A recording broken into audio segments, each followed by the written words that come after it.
கர்த்தருடைய பரிசுத்த நாமத்துக்கு மகிமை உண்டாவதாக. கலாத்தியர் 6ஆம் அதிகாரம் 9வது வசனம்.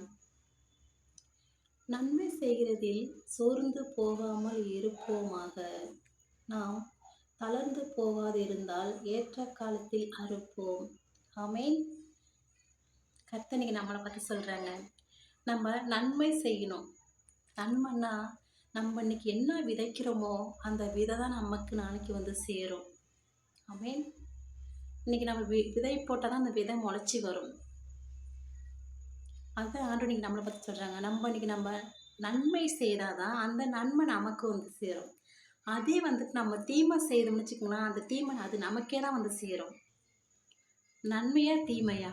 தீமையை விட்டு நம்ம விலகி காத்திருப்போங்க. நன்மை செய்ய பழகுவோம். ஆமென்.